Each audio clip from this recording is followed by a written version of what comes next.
โจรบุกห้านเมื่อคืนนี่3 ห้าน ห้านนี่ก็เสียขนมห้านนี่ก็บ่เสียนี่แต่ว่าห้านบางซ้ายมือห้านสุดท้ายนี่ไปหมดเขามานอนกินขนมอยู่เบิ่งนี่มองมันเข้านี่เขาเข้านะโอ้ย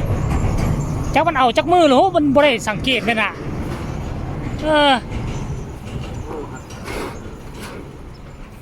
ใส่ขนมที่ก็เลยพากันมายิงกันน่ะอ้อมตืมเขาจับน็อตซื้อๆนี่บ่น็อตแล้วนี่มันเขาเอาตัวระบิดมาหั่นก็สบายแล้วนะเนี่ย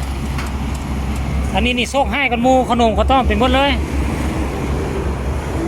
ตัวเครื่องกลางนี่บ่ทันมีอย่างเสียถ้าเขางัดยากแต่ว่าของเฮานี่เสียขนมไปเขาหั่นน็อตอยู่ประตูนี้ออกหั่นน็อตอยู่มองประตูนี้ออกทุกคนโอ้อันตราย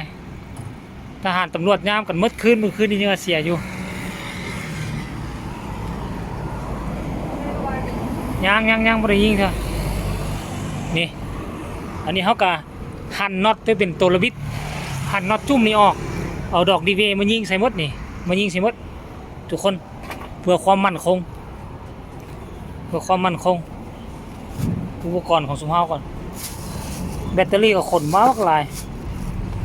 โย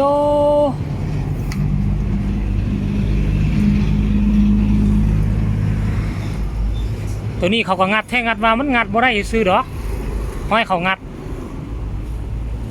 แต่ว่ามันโชคดีนิดนึงว่ามันหนาซื้อดอก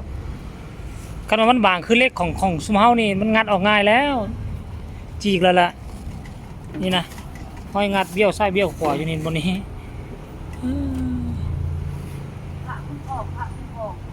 ยิงมาละ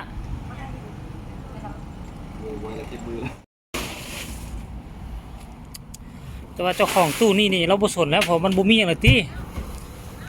เบิ่งไหมทุกคนแม่มันไม่ได้เข้าไปในบ่อนี่ทุกคนเลยนี่นะโอ้อันตรายมันมาเอาอยู่บนแคบๆนี้บนทั้งนี้นี่มันเบานี่ทั้งนี้เขายิงเนี่ยนะน็อตซิปมันเลยไขบ่ได้ทั้งนั้นเขายิงเป็นตัวระบิดเขาก็เอาตัวระบิดมายิงออกนี่ตัวใดมีแล้วนี่แล้วมันเอาง่ายนี่โอ้ทุกคนเลยแล้วนี่ก็มีในบ้านเมืองเขาอันตรายก็หวังว่ามันสิบ่มาอีกเนาะเขาก็ติดตามอาการเบื้องของเขาก็ได้ยิงเสร็จหมดแล้วยังมาอีกก็สิว่าโพดกายเลยนะ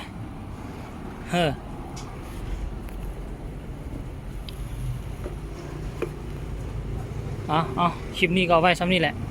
รายงานทุกคน